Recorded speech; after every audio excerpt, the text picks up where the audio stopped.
마지막 장인 28장에 들어섰습니다. 1장부터 27장까지 정말 쉴 틈 없이 숨가쁘게 달려왔습니다. 어느 한 장, 어느 한 절에서도 긴장감을 늦출 수 없었고 오히려 후반부로 갈수록 지중해 바다에 휘몰아친 유라굴로 광풍처럼 사도행전이 전해주는 메시지의 강도와 긴박감은 점점 더해져 갔습니다. 그리고 마침내 우리는 사도행전의 끝을 알리는 28장의 초입에 막 들어서려고 합니다. 어떤 글이든 마무리 단계에서는 숨도 고르고 긴장감도 늦추면서 결론을 향해 갑니다. 개중에는 긴장감을 너무 늦추는 바람에 싱겁게 결론이 나는 경우도 있습니다. 하지만 사도행전의 메시지는 긴장감이 더욱 고조되어 갑니다. 마지막 장임에도 불구하고 아직도 결론이 먼 듯 한층 더 뜨거운 기세를 내뿜고 있습니다. 실제로 28장의 메시지는 너무도 풍성하고 강력합니다. 하나님의 신비로운 섭리를 통해 한 인생을 고치고 한 섬을 통째로 새롭게 하고 제국의 심장 로마를 변화시키는 강력한 메시지가 28장에 살아 움직이고 있습니다. 그 메시지가 우리도 변화시키기를 원합니다. 28장의 메시지가 우리 영혼에도 살아 움직이기를 원합니다. 우리 교회도 새로워지기를 원합니다. 그 기대감을 가지고 사도행전 28장의 문을 열어보십시다. 본문 1절입니다. 우리가 구조된 후에 안즉 그 섬은 멜리데라 하더라. 바울과 함께 승선했던 276명은 한 섬에 상륙해 모두 구조되었습니다. 그리고서 그 섬이 멜리데라는 것을 알게 되었습니다. 지난 열 나흘 동안 어느 바다에 떠 있는지 전혀 몰랐는데 한 섬에 걸려 구조된 후에 비로소 그것이 멜리데 섬인 것을 알게 된 것입니다. 지도를 한번 보겠습니다. 지도에서 오른쪽 중앙 크레타, 그레데 섬의 아름다운 항구 미앙에서 출항해 북쪽인 베닉스로 가려던 배가, 베닉스는 가까웠어요. 유라굴로 광풍을 만나 남쪽 가우다 섬 아래로 밀려 내려갔다가 열 나흘 동안 이리저리 쫓겨다니다가 몰타, 멜리데 섬에 걸렸습니다. 이 멜리데는 그레데 섬 미앙에서 서쪽으로 약 800km 떨어진 지중해 바다의 작은 섬입니다. 이곳 아타몬에서 골드코스트까지가 약 820km입니다. 자동차로 운전해서 쉬지 않고 달려도 10시간 이상 걸리는 먼 거리예요. 이처럼 거리도 한참 멀었지만 멜리데 섬은 그 면적이 246 스퀘어 킬로미터, 그 정도밖에 되지 않는 지극히 작은 섬이었어요. 우리나라 제주도도 그렇게 큰 섬이 아닙니다. 그런데 멜리데 섬보다 제주도가 8배가 더 커요. 그러니 멜리데가 얼마나 작은지 알 수 있습니다. 지중해 바다 전체를 놓고 보면 더욱 비교가 됩니다. 지중해는 동서로 길게 늘어선 바다인데 그 길이가 약 4,000km 됩니다. 면적은 250만 제곱킬로미터, 즉 2.5 밀리언 스퀘어 킬로미터예요. 정말 거대한 바다입니다. 그 넓은 지중해 바다에 비하면 멜리데 섬은 10,000분의 1도 되지 않는, 그야말로 한 점에 불과할 정도로 작았습니다. 우연이라도 그렇게 멀리 떨어진 또 그토록 작은 한 섬에 걸리기가 쉬운 일이겠습니까? 그것도 유라굴로 광풍이 휘몰아쳐 이리저리 쫓겨다니는데, 특히나 유라굴로는 북쪽에서 불어오는 강풍입니다.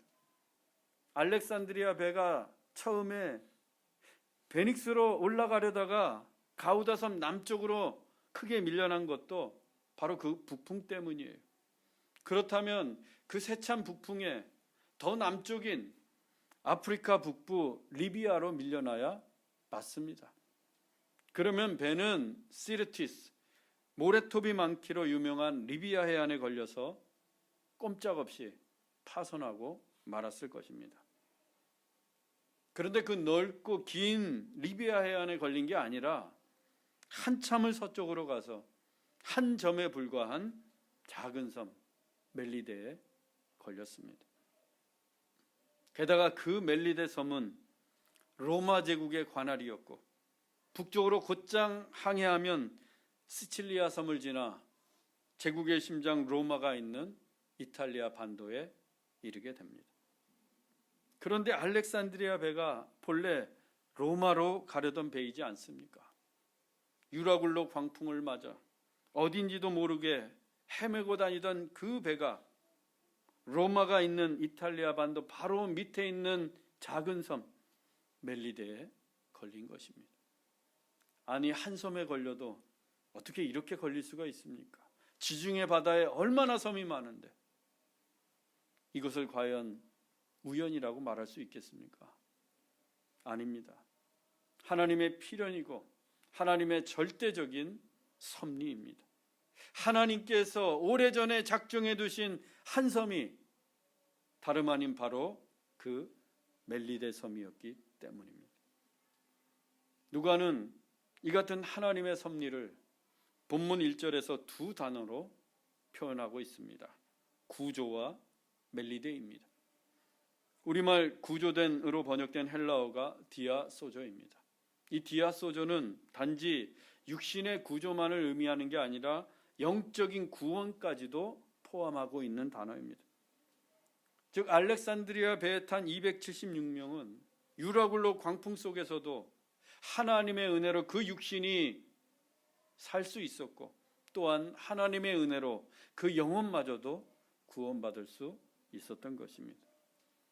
그들은 하나님께서 사도 바울을 통해 말씀하신 대로 한 섬에 걸렸고 바울을 통해 베푸신 성찬식에도 참여했으며 하나님이 말씀하신 대로 아무도 생명에는 손상이 없이 그렇게 그들은 다 하나님에 의해 디아소조 구원을 받게 되었습니다.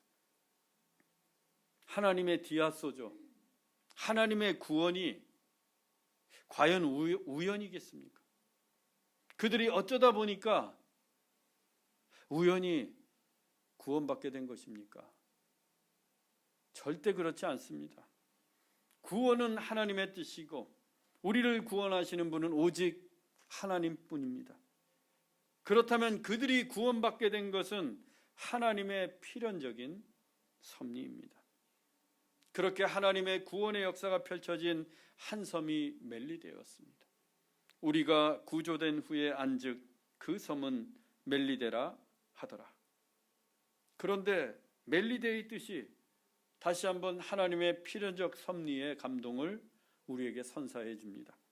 멜리데의 뜻이 바로 피난처이기 때문입니다. 죽음의 유라굴로 광풍 속에서 열 나흘을 쫓겨다니던 그들이 한 섬에 걸렸는데 그 섬이 그들의 멜리데 피난처였습니다. 열 나흘 동안 그들은 죽을 고비를 숱하게 넘겼고 제대로 먹지도 못했고 결국 파선을 당해 헤엄을 쳐서 부서진 뱃조각에 의지해서 육지에 상륙했습니다. 그들의 몸과 마음이 얼마나 지쳐 있었겠습니까? 그런데 본문 2절에 비가 온다고 합니다. 즉 바다는 여전히 풍랑이 그대로였고 비까지 동반한 폭풍우까지 몰아치고 있었습니다. 그들은 바다에 있는 한 유라굴로 광풍을 피할 수가 없습니다. 바다에서 그들은 한 시간도 안식할 수 없었고 바다는 결코 그들의 피난처가 될 수 없었습니다. 그런데 하나님께서 예배해 두신 한 섬에 걸리면서 그들은 비로소 유라굴로 광풍이 휘몰아치는 바다에서 벗어나 멜리데 피난처라는 한 곳에 걸릴 수 있었습니다. 참으로 놀라운 하나님의 섭리입니다. 그러면 멜리데가 왜 그들에게 피난처가 될 수 있었을까? 여기에 대단히 중요한 영적인 원리가 있습니다. 누가가 기록한 본문 1절이 어떻게 되어 있습니까? 우리가 구조된 후에 안즉 그 섬은 멜리데라 하더라. 우리가 구조된 후에 안즉, 디아소조, 구원받고 난 후에 알고 보니 그 섬이 멜리데 피난처였다는 거예요. 그전에는 몰랐다는 것입니다. 구원받기 전에는. 그들이 구원받기 전에도 그 섬은 멜리데였고 그 자리에 있었습니다. 하지만 그때는 몰랐어요. 육지가 가깝다는 것을 직감적으로 알았고, 날이 새어 육안으로도 그 땅을 보았고, 헤엄쳐서 갈 때까지도 그 섬이 피난처 멜리데라는 사실을 알지 못했습니다. 구조된 후에야 안즉, 즉 구원받고 나서야 그 섬이 멜리데 피난처인 것을 알게 되었습니다. 여러분, 구원이 별거 아닌 게 아니라 이만큼 중요해요. 구원은 정말 중요한 하나님의 은혜입니다. 구원을 받아야 우리가 피난처를 누릴 수 있기 때문입니다. 저는 오늘날 우리의 멜리데 섬이 교회라고 생각합니다. 교회가 유라굴로 광풍이 휘몰아치는 이 세상에 하나님께서 준비해 두신 피난처 멜리데 섬입니다. 그런데 구원받아야 교회가 피난처인 것을 알 수 있어요. 이곳 아타몬에 교회가 있다는 거 사람들도 압니다. 또 예수 믿지 않아도, 하나님을 몰라도 교회 간판만 보고 첨탑에 있는 십자가만 보고 세상 도처에 교회가 널려 있다는 거 사람들도 다 알아요. 하지만 교회가 그들의 멜리데 피난처라는 사실은 모릅니다. 예수를 믿고 구원받기 전까지는 교회가 피난처임을 알지 못해요. 심지어 교회를 다니는데도 몰라요. 구원받기 전에는. 왜 주일 성수가 중요합니까? 왜 안식일을 지키는 게 그렇게 중요해요? 하나님 때문입니까? 우리가 주일날 예배드리지 않으면 하나님 체면이 말이 아니기 때문이에요. 그런데 여러분, 우리가 주일 성수하지 않는다고 해서 하나님이 아니십니까? 우리가 그분을 찬양하지 않고 예배하지 않는다고 해서 하나님의 능력이 조금이라도 줄어듭니까? 전혀 그렇지 않습니다. 우리와 무관하게 하나님은 영원토록 하나님이십니다. 우리가 주일 성수를 하든 말든 하나님은 언제나 거룩하시고 존귀하신 하나님이세요. 그런데도 하나님은 왜 안식일을 기억하여 거룩히 지키라 돌판에까지 새기시면서 우리에게 말씀하셨을까요? 왜? 우리 때문이에요. 우리 때문에. 우리가 안식하고 우리가 쉴 수 있도록 우리에게 피난처가 되어주시기 위해 안식일을 지키라고 하셨던 것입니다. 세상은 지금도 비가 오고 있어요. 유라굴로 강풍이 휘몰아치고 있어요. 그 세상 가운데 살아가던 우리가 안식할 수 있도록, 쉼을 누릴 수 있도록 피난처가 되어주시기 위함입니다. 그래서 예수님도 말씀하셨어요. 안식일이 사람을 위하여 있는 것이요, 하나님을 위하여 있는 게 아니에요. 안식일은 우리를 위해 하나님이 만드신 것입니다. 엿새 동안 유라굴로 광풍이 부는 세상에 살면서 이리 찢기고 저리 찢기며 상처 입고 부서지고 지치고 고단한 인생들에게 친히 멜리데 섬 피난처가 되어주시려고 안식일을 만드신 거예요. 그래서 주일 예배는 우리가 그 피난처에 상륙하는 것입니다. 쉼을 누리기 위해, 안식하기 위해 주님이 준비해 두신 피난처로 피하는 시간입니다. 디아소조, 구원받은 사람은 이 사실을 압니다. 사랑하는 여러분, 교회가 우리의 멜리데 섬임을 잊지 마십시오. 주일날 꼭 교회에 오세요. 그리고 예배 중에 피난처 되시는 하나님을 만나시기 바랍니다. 그때 수고하고 무거운 짐진 자들아 다 내게로 오라 라고 말씀하시는 주님께서 우리의 멜리데 섬 피난처가 되어 주실 것입니다. 본문 2절로 4절입니다. 비가 오고 날이 참에 원주민들이 특별한 동정을 하여 불을 피워 우리를 다 영접하더라. 바울이 나무 한 묶음을 불에 넣으니 뜨거움으로 말미암아 독사가 나와 그 손을 물고 있는지라. 원주민들이 짐승이 그 손에 매달려 있음을 보고 서로 말하되 진실로 이 사람은 살인한 자로다. 바다에서는 구조를 받았으나 공의가 그를 살지 못하게 함이로다. 비가 오고 날이 참에 유라굴로 광풍으로 인한 폭풍우가 여전히 계속되고 있었고, 계절상으로도 11월이 다 지나가고 겨울의 문턱에 성큼 다가선 만큼 날도 차가워졌습니다. 보통 섬나라 원주민들은 낯선 이들이 오게 되면 잔뜩 경계하거나 때론 공격적이 됩니다. 게다가 상륙한 이들의 수가 276명이나 되었으니 경계할 만도 합니다. 그런데 무슨 일인지 멜리데 섬의 원주민들은 불을 피워 바울 일행을 영접하는 등 특별한 온정을 베풀었습니다. 이 또한 하나님께서 피난처에 준비해 두신 은혜였음은 두말할 나위가 없습니다. 비가 오고 차가운 날에 헤엄을 치느라 물에 젖은 그들이 몸을 녹이고 옷을 말리는 데에는 모닥불보다 더 나은 게 없습니다. 그렇게 불을 쬐던 바울이 한 묶음의 나무를 불에 넣었습니다.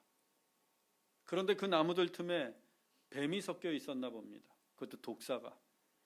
뜨거운 불에서 독사가 튀어나와 바울의 손을 덥석 물었습니다. 그리고 문채로 바울의 손에 떨어지지 않고 매달려 있습니다. 원주민들이 그 광경을 보더니 냉큼 바울더러 살인자라고 단정을 지었습니다. 그리고 서로가 말합니다. 바다에서는 구조를 받았으나 공의가 그를 살지 못하게 함이로다. 이 본문에서 공의는 지중해 헬라인들이 미신으로 믿고 있던 복수와 정의의 여신 디케를 가리킵니다. 원주민들은 이 디케 여신이 도망다니는 살인자를 찾아내어 독사가 물도록 해서 복수를 한다고 믿고 있었습니다. 그런데 자기들 눈앞에서 갑자기 독사가 튀어나와서 바울의 손을 문 것입니다. 그들의 미신대로 독사가 문 바울을 디케가 찾아낸 살인자로 여겼던 것입니다. 독사가 물었다면 치명적입니다. 독사에게 물리면 맹독이 온몸에 퍼져 죽을 것입니다. 그런데 바울이 어떻게 합니까? 본문 5절로 6절입니다. 바울이 그 짐승을 불에 떨어버림에 조금도 상함이 없더라. 그들은 그가 붙든지 혹은 갑자기 쓰러져 죽을 줄로 기다렸다가 오래 기다려도 그에게 아무 이상이 없음을 보고 돌이켜 생각하여 말하되 그를 신이라 하더라. 바울은 손에 매달려 있는 뱀을 아무렇지도 않게 불에 떨어버렸어요. 분명히 물렸는데, 그것도 독사에게 물렸는데 바울은 조금도 상함이 없습니다. 사도행전 이 본문을 기록한 사람은 누가입니다. 누가의 직업은 의사라고 했어요. 누가가 바울 곁에서 독사에게 물리는 것도 보았고 또 떨어내는 것도 보았습니다. 그리고 바울의 주치의로서 응급처치를 하기 위해 얼른 바울의 손을 살폈을 거예요. 그런데 신기하게도 아무 이상이 없습니다. 이리 보고 저리 보고 살펴보아도 바울의 손에는 생채기 하나가 없어요. 그래서 누가는 자신이 본 대로 의사의 소견대로 적었습니다. 조금도 상함이 없더라. 상상해서 쓴 글이 아니에요. 하나님께서 바울을 지켜주셨습니다. 아직 그에게는 사명이 남아 있었기 때문입니다. 바울은 로마로 가서 예수 그리스도를 증언해야 할 사명이 있었습니다. 하나님이 주신 사명입니다. 그 사명이 남아 있었기에 뱀에게 물려도 죽을 수가 없었어요. 여러분, 사명이 있는 사람은 죽지 않습니다. 사명이 있는 사람은 독사에게 물려도 상함이 없습니다. 사명이 있는 사람은 쓰러져도 주님께서 다시 일으켜 주시고, 사명이 있는 사람은 실패해도 하나님께서 다시 도전하게 하십니다. 정말 허무한 인생은 어떤 인생인가? 사명을 잃어버린 인생입니다. 사명을 잊고 자기 욕망을 따라 사는 인생입니다. 가룟 유다가 왜 예수님을 은 30에 팔아넘겼습니까? 제자의 사명을 잃어버렸기 때문입니다. 베드로가 부활하신 예수님을 만났음에도 불구하고 왜 갈릴리로 가서 고기나 잡았습니까? 요나가 니느웨로 가지 않고 왜 다시스로 가는 배를 탔습니까? 다윗이 왜 전쟁 중임에도 불구하고 한가롭게 옥상에서 목욕하는 여자나 훔쳐보았습니까? 하나님이 주신 사명을 잃어버렸기 때문입니다.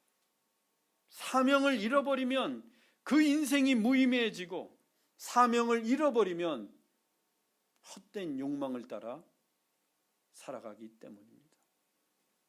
우리는 다 사명자입니다. 우리 각자에게 하나님이 주신 직분과 사명이 있습니다. 잠시 잊고 있었다면 오늘 이 시간 회복하십시오. 아직 사명을 받지 못했다면 하나님께 구하세요. 그래서 다 함께 뜨거운 사명자, 열정적인 사명자가 되기를 원합니다. 그때 독사도 유라굴로 광풍도 우리의 몸을 상치 못할 것입니다. 바울이 독사에게 물렸어요. 그런데 시간이 지나도 손이 붙지 않고 쓰러져 죽지도 않으니까 원주민들이 놀랍니다. 독사에게 물렸다면 당연히 죽어야 하는데, 적어도 손이라도 부어야 하는데 바울에게는 아무 이상이 없습니다. 그랬더니 이번에는 바울더러 신이라고 합니다. 아니, 조금 전까지만 해도 살인자라고 하더니 이제는 신이라고 합니다. 이게 전형적인 미신의 행태예요. 눈에 보이는 현상만 보고 살인자라고 단정을 지었다가 금세 신이라고 말합니다. 그냥 자기가 믿고 싶은 대로 믿는 거예요. 자기 생각대로, 자기 마음대로 믿는 겁니다. 미신이 그런 거예요. 우리는 내가 믿고 싶은 대로, 내 생각대로 믿는 게 아니라 어떻게 믿어야 돼요? 성경대로 믿어야 합니다. 성경대로. 하나님이 말씀하신 대로 믿어야 합니다. 그래서 말씀을 아는 게 참으로 중요해요. 말씀을 아는 게. 말씀을 아는 만큼, 내가 말씀에 감동된 만큼 내 믿음의 깊이가 결정되기 때문입니다. 여러분, 말씀 생활에 충실하세요. 본문 7절로 10절입니다. 이 섬에서 가장 높은 사람 보블리오의 부친이 열병과 이질에 걸려 누워 있거늘 바울이 기도하고 안수하여 낫게 하매 섬 가운데 다른 병든 사람들이 와서 고침을 받고 후한 예로 우리를 대접하고 떠날 때에 우리 쓸 것을 배에 실었더라. 멜리데 섬에서 가장 높은 사람은 보블리오였습니다. 그의 부친이 열병과 이질에 걸려 누워 있습니다. 당시 열병과 이질은 몇 달씩 혹은 몇 년씩 일어나지 못하는 심각한 질병이었습니다. 의사 누가로서도 당장에 어떻게 손을 쓸 수 없는 중병이에요. 그런데 바울이 기도하고 안수하니까 그 중병이 씻은 듯이 나았습니다. 그 소문이 멜리데 섬에 퍼졌고 그 섬에 병든 사람이란 사람은 죄다 바울을 찾아와 고침을 받았습니다. 그렇지 않아도 독사 사건으로 인해 바울을 신이라고 생각하기도 했는데, 물론 바울이 루스드라에서처럼 반색하면서 나도 당신들과 똑같은 성정을 지닌 사람입니다 라고 했겠죠. 그렇지만 바울이 중병에 걸린 보블리오의 부친과 병든 원주민들을 기도해서 낫게 했으니 그들이 바울을 어떻게 생각했겠어요? 신이 아니더라도 신처럼 떠받들었을 것입니다. 바울이 하는 말은 다 믿었을 거예요. 그리고 바울이 전해준 예수 그리스도를 영접했을 것입니다. 바울이 그 섬에 3개월을 머물릅니다. 바울이 가만히 있었겠어요? 만나는 사람들마다 틈이 날 때마다 복음을 전하지 않았겠습니까? 신처럼 여기는 바울이. 특히 본문의 우리말 고침을 받고로 번역된 헬라어가 테라퓨어입니다. 테라퓨어. 이 테라퓨어는 육체와 영혼을 함께 고치는 메시아적 치유를 뜻합니다. 육체와 영혼을 함께 고치는 메시아적 치유. 예수님께서 병자를 고치실 때도 이 테라퓨어, 이 단어를 사용했습니다. 그리고 예수님은 언제나 내가 구원받았느니라 라고 덧붙여 말씀해 주셨어요. 육신뿐만 아니라 그의 영혼까지도 구원을 받았기 때문입니다. 멜리데 섬의 원주민들도 바울을 통해 역사하신 성령님의 메시아적 치유로 그들의 육체와 영혼이 테라퓨어, 다 고침을 받고 구원받게 되었다는 거예요. 그래서 원주민들도 그 은혜에 감사하며 바울 일행을 후한 예로 대접하고 그들의 쓸 것까지도 마련해 주었던 것입니다. 이 같은 일들이 과연 어쩌다 보니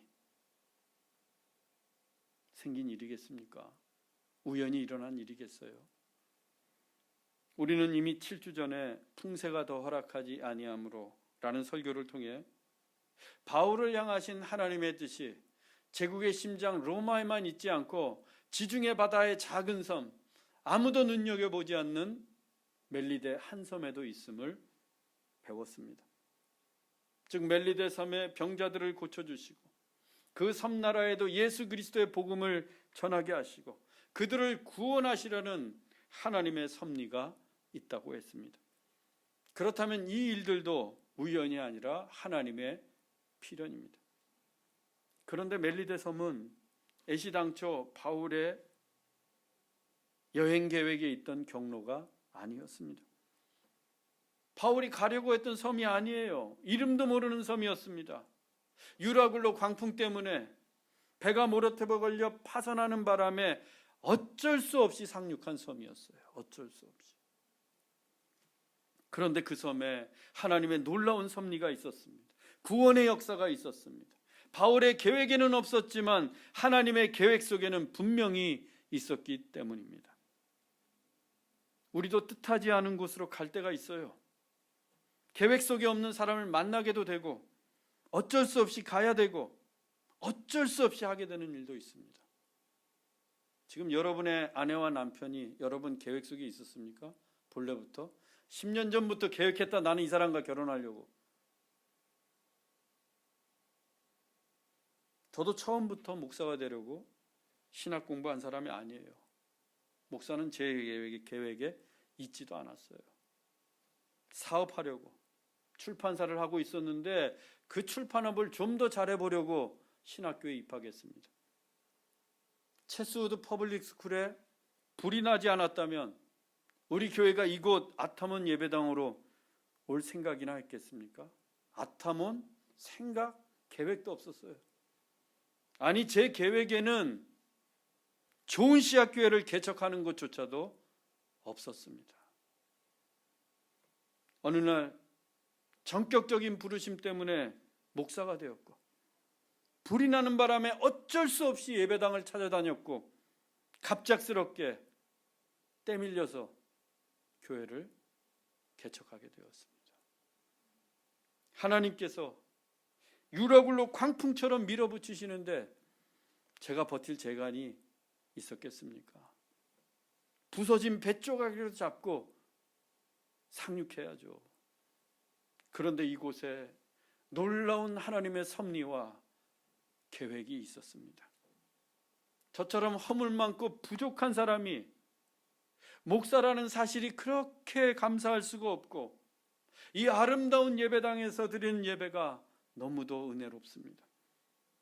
그리고 우리 좋은 씨앗 교회가 하나님의 사랑과 그리스도의 복음을 전하는 정말 하나님이 원하시는 교회가 되어가고 있다는 것에 크나큰 영광입니다.